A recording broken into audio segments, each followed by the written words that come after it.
معزز و محترم، جیسا کہ آپ کو معلوم ہے کہ اس دور میں یزیدی فتنے نئے طریقے سے ابھر رہے ہیں اور دشمنی اہل بیت کو فروغ دے رہے ہیں، اور یہ کہتے ہوئے نظر آتے ہیں کہ امام حسین علیہ السلام کا تعزیہ نکالنا ناجائز ہے، حرام ہے، شرک ہے، بدعت ہے۔ تو عزیزان محترم، وہ لوگ صرف اپنے دعوے کرتے ہیں لیکن آج تک کسی نے دلیل نہیں دی، نہ قرآن کی آیت پیش کی اور نہ ہی کوئی روایت پیش کی۔ قرآن اور حدیث کے دلائل سے وہ لوگ خالی ہیں جو یہ کہتے ہیں کہ تعزیہ ناجائز ہے، حرام ہے، شرک ہے، بدعت ہے۔ الحمدللہ رب العالمین، تحدیث نعمت کے طور پر میں کہہ رہا ہوں کہ اللہ تبارک و تعالیٰ کے فضل و کرم سے یہ میرا دعویٰ ہے کہ تعزیہ داری جائز ہے، اور انشاءاللہ الرحمن میں اس کے دلائل پیش کروں گا قرآن سے بھی اور حدیث سے بھی۔ پہلی بات تو یہ ہے کہ جب سے ہم یوٹیوب کے میدان میں آئے ہیں، پوری دنیا کے اندر خارجیوں میں، ناسبیوں میں، دشمن اہل بیت میں ایک زلزلہ مچا ہوا ہے۔ پریشان ہیں، حیران ہیں، بے بس ہیں، مجبور ہیں، مبہوت ہیں، لاجواب ہیں، کیونکہ اتنے مناظرے ہو رہے ہیں۔ جتنے بھی معاویہ کے شیعہ مفتی آئے ہیں وہ سب کے سب ذلیل و رسوا ہوئے ہیں، سب ہارے ہیں۔ اللہ اور رسول کا اتنا بڑا فضل و کرم ہے، اللہ کی عطا ہے، اہل بیت کی عنایت ہے، اس لیے کہ ہم مولا علی کے در کے بھکاری ہیں۔ علم کی خیرات ہمیں انہی کے در سے ملتی ہے، جو باب مدینہ العلم ہیں، ہم ان کے بھکاری ہیں، وہی ہمیں علم کی خیرات دیتے ہیں۔ اب جو ان کے مقابلے میں آئے گا یا ان کے غلاموں کے مقابلے میں آئے گا، وہ ذلت اور رسوائی کے گڑھے سے اس کو گزرنا پڑے گا۔ تو سامعین محترم، میں نے کہا کہ تعزیہ جائز ہے۔ میں قرآن کی آیات اور روایت پیش کر رہا ہوں، سماعت فرما لیں۔ اللہ تبارک و تعالیٰ نے قرآن عظیم میں ارشاد فرمایا ہے، پارہ نمبر 2 سورہ بقرہ، وَقَالَ لَهُمْ نَبِيُّهُمْ إِنَّ آيَةَ مُلْكِهِ أَن يَأْتِيَكُمُ التَّابُوتُ فِيهِ سَكِينَةٌ مِّن رَّبِّكُمْ وَبَقِيَّةٌ مِّمَّا تَرَكَ آلُ مُوسَىٰ وَآلُ هَارُونَ تَحْمِلُهُ الْمَلَائِكَةُ إِنَّ فِي ذَلِكَ لَآيَةً لَّكُمْ إِن كُنتُم مُّؤْمِنِينَ۔ صدق اللہ العلی العظیم۔ ترجمہ سماعت فرما لیں۔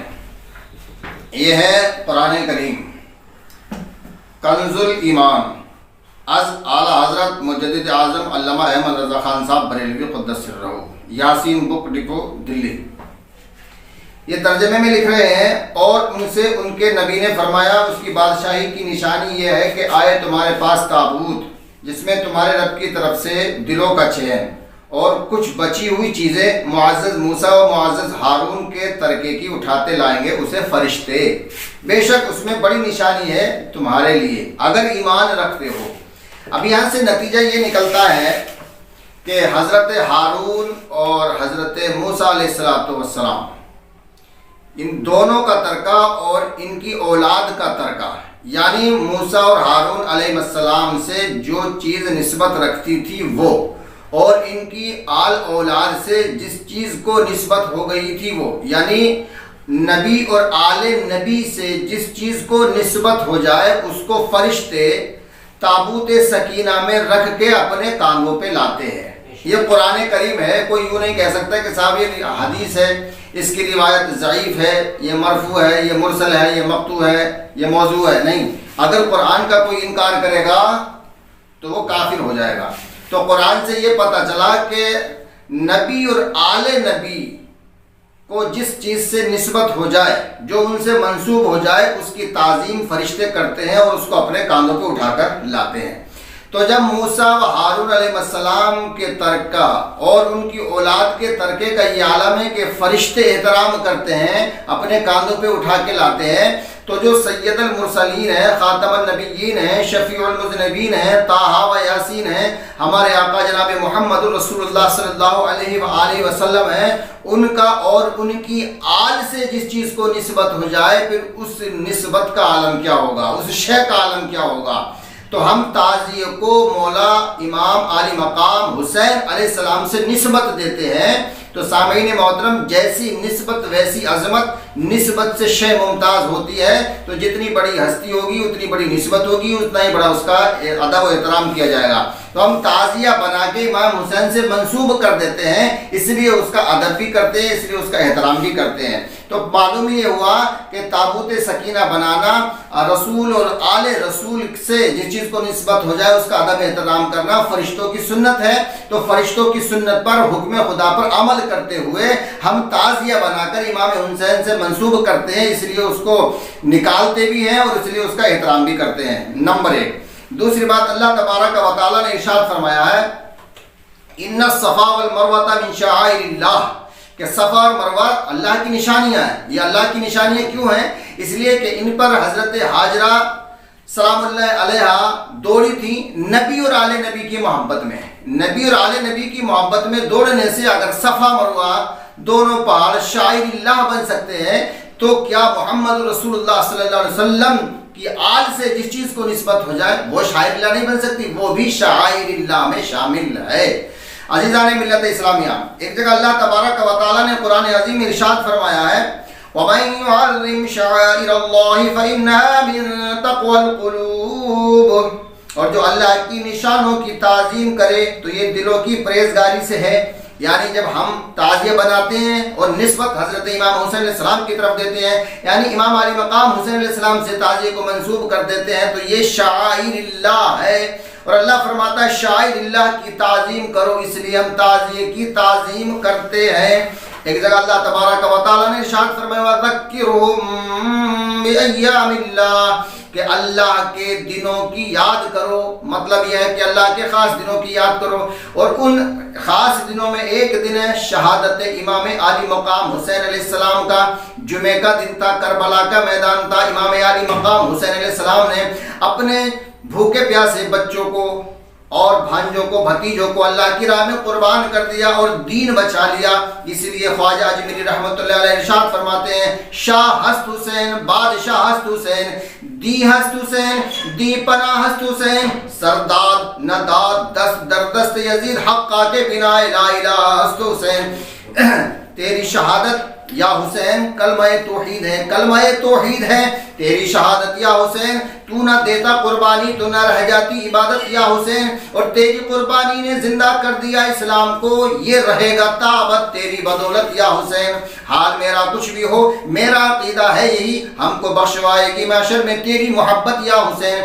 تو کربلا کا میدان ایک خاص دن کا نام ہے، ایک خاص جگہ کا نام ہے، خاص واقعے کا نام ہے، خاص عمل کا نام ہے۔ اگر اس دن امام علی مقام حسین علیہ السلام قربانی نہ دیتے تو یہ دنیا نہ ہوتی۔ اس لیے کہ اللہ نے ارشاد فرمایا ہے وَلَوِ اتَّبَعَ الْحَقُّ آبَاءَهُمْ لَفَسَدَتِ السَّمَاوَاتُ وَالْأَرْضُ وَمَنْ فِيهِنْ۔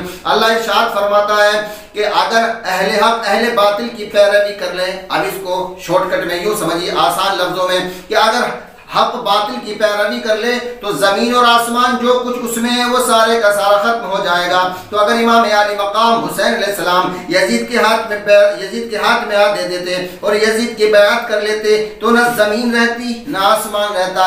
اس لیے کہ حسین حق ہے، اہل حق ہے، یزید باطل بھی ہے، اہل باطل بھی ہے۔ تو امام علی مقام حسین علیہ السلام نے یزید خان کو بھی بچا لیا، شمس و قمر، شجر و حجر، جن و بشر، سام و شہر، نیچے اوپر جو کچھ بھی ہے سب کا سب بچا لیا۔ اب جو کچھ بھی ہے وہ سارا امام حسین علیہ السلام کی شہادت کا صدقہ ہے۔ ایک ہی جملے میں اپنی بات کو سمیٹ رہا ہوں، یہ کائنات بنی ہے نبی کے صدقے میں، یہ کائنات بنی ہے نبی کے صدقے میں اور بچی ہے حسین کے صدقے میں۔ اسی لیے آقا علیہ السلام نے ارشاد فرمایا حسین منی و انا من الحسین، حسین مجھ سے ہے اور میں حسین سے ہوں۔ تو عزیزان ملت اسلامیہ، جب ہم تعزیے کو حسین سے نسبت دیتے ہیں تو حسین رسول سے ہیں اور رسول حسین سے ہیں، اس لیے اس تعزیے کی ہم تعظیم کرتے ہیں۔ قرآن سے میں نے 4 آیات سے ثابت کر دیا، اب حدیث کریمہ سماعت فرما لیجیے گا۔ ایک مرتبہ پیارے آقا جناب محمد رسول اللہ صلی اللہ علیہ وآلہ وسلم کی بارگاہ میں ایک صحابی حاضر ہوئے، عرض کرنے لگے یا رسول اللہ صلی اللہ علیہ وآلہ وسلم میں نے منت مانی تھی کہ اگر میرا کام پورا ہو جائے گا تو میں جنت کے دروازے کو بوسہ دوں گا۔ یا رسول اللہ صلی اللہ علیہ وآلہ وسلم میرا کام پورا ہو گیا، اب میں جنت کے دروازے کو بوسہ کیسے دوں، میں اپنی منت پوری کیسے کروں؟ یا رسول اللہ یہ تو میرے ساتھ مجبوری ہے، میں مجبور ہوں کہ جنت کے دروازے کو بوسہ نہیں دے سکتا، یا رسول اللہ میری رہنمائی فرمائیں۔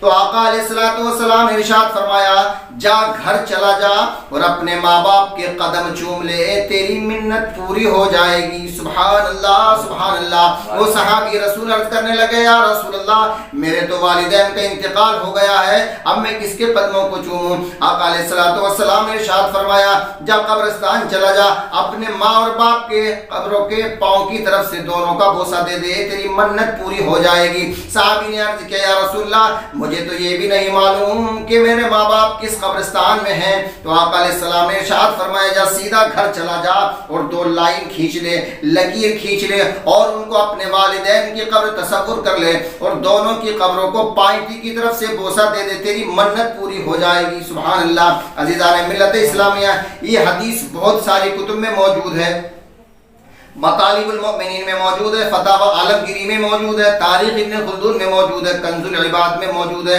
خزائن الروایات میں موجود ہے، بڑی بڑی احادیث کی کتب میں اور تواریخ کی کتابوں میں موجود ہے یہ روایت۔ تو عزیزان ملت اسلامیہ، وہ صحابی گھر گیا، گھر جانے کے بعد 2 لائنیں کھینچی، ان کو اپنے والدین کی قبر تصور کیا اور پائتی کی طرف سے ان کو بوسہ دے دیا، اس کی منت پوری ہو گئی۔ تو حضرات محترم یہ حدیث تو یہاں پوری ہو گئی، لیکن ہمیں جو نتیجہ نکالنا ہے، جو نتیجہ اخذ کرنا ہے اس کو سن لیجئے گا۔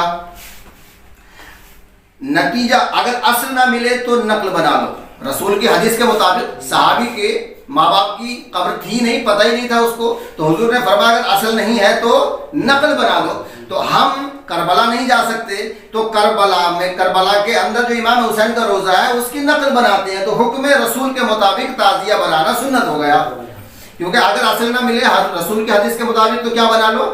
نقل بنا لو، اصل کا تصور و تخیل کر لو۔ اگر اصل نہ ہو تو نقل کا تصور و تخیل کر لو۔ حکم رسول سے اصل کی نقل بنانا سنت ہے، حکم رسول سے نقل کو اصل سے نسبت دینا بھی سنت ہے، کیونکہ صحابی نے پہلے نقل بنائی، اس نقل کی نسبت اپنے والدین سے دے دی رسول کی زندگی میں حکم رسول سے، تو معلوم یہ ہوا کہ حکم رسول سے نقل کو اصل سے نسبت دینا سنت ہے۔ ہم تعزیہ بناتے ہیں، یہ نقل ہے، اور اس نقل کو امام حسین سے نسبت دے دیتے ہیں تو سنت ہو جاتی ہے۔ حکم رسول سے نقل کی تعظیم کرنا بھی سنت ہے، کیونکہ صحابی نے نقل بنائی اور ماں باپ کی پائتی کو بوسہ دیا، تو تعظیم ہوئی کہ نہیں ہوئی؟ تو اس حدیث سے معلوم ہوا کہ حکم رسول سے نقل کی تعظیم کرنا بھی سنت ہے۔ ہم نقل بناتے ہیں تعزیہ، پھر اس کی تعظیم کرتے ہیں، رسول کی حدیث پہ عمل ہو جاتا ہے۔ تعزیہ حسین علیہ السلام کے دربار کی، مزار کی، گنبد و مینار کی اصل کی نقل ہے، یہ حکم رسول کے مطابق جائز ہے۔ نسبت بھی امام علی مقام حسین علیہ السلام کے دربار و مزار، گنبد و مینار سے ہے، یہ بھی جائز ہے۔ نسبت سے شے ممتاز ہوتی ہے، اور جب نسبت ہوگی وہ چیز قابل تعظیم ہے، جتنی بڑی ذات سے نسبت ہوگی اتنی بڑی اس کی عزت ہوگی۔ عزیزان ملت اسلامیہ، تو یہ روایت پڑھی میں نے اور قرآن کی آیت پڑھی۔ دوسری بات یہ ہے کہ ہم جو تعزیہ گھماتے ہیں، سب سے بڑی پریشانی یزیدیوں کو اور معاویہ کے شیعوں کو یہ ہوتی ہے کہ صاحب گھماتے کیوں ہیں؟ بھائی تمہیں کیا پریشانی ہوتی ہے؟ اور بریلوی تو اتنے بڑے بے وقوف ہیں، بھائی جن دلائل سے تم جلوس محمدی جائز کرتے ہو انہی دلائل سے تو تعزیہ جائز ہے، جو تمہارے دلائل ہیں وہی ہمارے دلائل ہیں، تو بریلویوں کو تو یہ کہنا ہی نہیں چاہیے کہ صاحب تعزیہ داری ناجائز ہے، حرام ہے۔ تو اگر تعزیہ داری ناجائز حرام ہے تو پھر جلوس محمدی بھی حرام ہو جائے گا، اور اگر جلوس محمدی جائز ہے تو امام حسین کا جلوس بھی جائز ہے، جو دلائل تمہارے ہیں وہی ہمارے ہیں۔ اب دوسری بات یہ صاحب ہم گھماتے کیوں ہیں؟ گھماتے ہم اس لیے ہیں کہ آپ نے سنا ہوگا کہ حضور صلی اللہ علیہ وآلہ وسلم ایک مرتبہ عید کی نماز پڑھانے کے لیے جا رہے تھے اور اپنے دونوں نواسوں کو کاندھوں پہ بٹھا رکھا تھا، یہ روایت بہت مشہور ہے۔ اور اس وقت حضور صلی اللہ علیہ وآلہ وسلم نے اونٹ کی نقل کی تھی، آپ کو معلوم ہے نا، اونٹ کی نقل کی تھی۔ دونوں نواسوں کو کاندھوں پہ بٹھایا اور کہا کہ بیٹا مہار کی جگہ میری زلفیں پکڑ لو۔ حسنین کریمہ علیہ السلام نے کہا یا رسول اللہ سب کے تو اونٹ بولتے جاتے ہیں، ہمارا اونٹ نہیں بولتا۔ تو آقا علیہ السلام نے کہا عف عف، یعنی اونٹ کی نقل کی۔ تو سامعین محترم نوازوں کے لیے پیغمبر اعظم صلی اللہ علیہ وآلہ وسلم نقل کر رہے ہیں، تو نقل کرنا تو نبی کی سنت ہو گیا۔ اب یہاں سے جو نتیجہ نکلتا ہے وہ یہ ہے کہ امام حسین علیہ السلام کو رسول نے کاندھوں پر بٹھا کر مدینے کی گلیوں میں گھمایا، تو ابا نفس نفیس بظاہر امام علی مقام حسین علیہ السلام ہمارے سامنے موجود نہیں ہیں جسم و جسمانیت کے ساتھ۔ تو اگر ہمارے سامنے بظاہر جسم و جسمانیت کے ساتھ امام حسین موجود نہیں ہے، تو سامعین محترم رسول نے امام حسین کو کاندھے پہ بٹھایا تھا اور گھمایا تھا، تو ہم حسین کو نہیں بلکہ حسین کے تعزیے کو گھما کر رسول کی سنت ادا کر لیتے ہیں۔ کیا بات، سامعین محترم اب آنے والی نسل کو کیا معلوم ہوگا کہ صاحب تعزیہ نہ نکالو، اس سے لوگ مطلب یہ ہے کہ غلط اثر لیتے ہیں۔ نہیں بھائی، غلط اثر نہیں لیتے، اچھا اثر لیتے ہیں۔ جب تعزیے کا دن آتا ہے تو شرابی شراب پینا چھوڑ دیتے ہیں، لوگ بے نمازی نماز پڑھنا شروع کر دیتے ہیں۔ تو سامعین محترم جس گلی سے جلوس نکلتا ہے حسینیت زندہ باد، یزیدیت مرد آباد کے نعرے لگتے ہیں، تو اپنے بھی پرائے بھی، مسلم غیر مسلم، ہندو مسلم، سکھ عیسائی، اچھے برے، کالے گورے، مرد عورت، بڑے بچے بوڑھے، سب پوچھتے ہیں آج کیا دن ہے، آج کیا دن ہے۔ تو سامعین محترم سب بتاتے ہیں کہ آج کے دن یزید کافر مردود ملعون جہنمی نے امام علی مقام حسین علیہ السلام نبی کے نواسے کو 3 دن بھوکا پیاسا رکھ کے شہید کیا تھا، ان کی گردن کو مار دیا تھا، ان کو قتل کر دیا تھا، ان کے جسم پر گھوڑے دوڑائے گئے تھے، ان کی عورتوں کو بے پردہ کیا گیا تھا، ان کے خیموں میں آگ لگائی تھی۔ تو سامعین محترم ہم یزید کے ظلم کو واضح کرتے ہیں، اپنے تو اپنے غیر مسلم بھی شہادت کو سننے کے بعد ان کی آنکھوں میں آنسو آ جاتے ہیں، کیونکہ یہ انسانیت ہے۔ سامعین محترم تو جب جلوس نکلتا ہے تو اپنوں کو پرائے کو سب کو پتہ چل جاتا ہے کہ آج حسین کا دن ہے، آج امام علی مقام کی شہادت کا دن ہے، یزیدیت کی ہار ہونی ہے اور حسینیت کی جیت ہونی ہے۔ تو سامعین محترم اگر ہم جلوس نہ نکالیں تو ہماری آنے والی نسلوں کو کیا پتا کہ امام حسین کون تھے، یزید نے کس کے اوپر ظلم کیا تھا، دین کیسے بچا ہے۔ تو اصل بات یہ ہے جو تعزیے کے دشمن ہیں وہ دین کے دشمن ہیں، جو تعزیے کے دشمن ہیں وہ حسین کے دشمن ہیں، جو تعزیے کے دشمن ہیں وہ اسلام کے دشمن ہیں، کیونکہ تعزیہ نکلے گا تو نسلوں کو پتہ چلے گا، نسلوں کو پتہ چلے گا تو اہل بیت کی طرف آئے گی۔ تو جتنے بھی معاویہ کے شیعہ ہیں، حسین کے دشمن ہیں، تعزیہ داری کے مخالف ہیں، یہ منافق ہیں، یہ نہیں چاہتے کہ حسین کا تعزیہ نکلے۔ حسین کا تعزیہ نکلے گا تو لوگوں کو پتہ چلے گا کہ یزید نے امام حسین کو قتل کیا تھا، اور امام حسین کو قتل کس نے کیا تھا؟ یزید نے۔ تو یزید کو بادشاہ کس نے بنایا تھا؟ معاویہ نے۔ تو سارا معاملہ ہے معاویہ کے اوپر، کیونکہ معاویہ کی پول کھلتی ہے۔ اب معاویہ کی پول کھلو گی تو لوگ اس کو لعنت اللہ کہیں گے۔ تو انہوں نے یہ سوچا کہ تعزیہ داری ہی بند کر دی جائے، نہ تعزیہ نکلے گا، نہ حسین کا ذکر ہوگا، نہ یزید کا ذکر ہوگا، نہ معاویہ کی پول کھلے گی۔ السلام علیکم ورحمۃ اللہ۔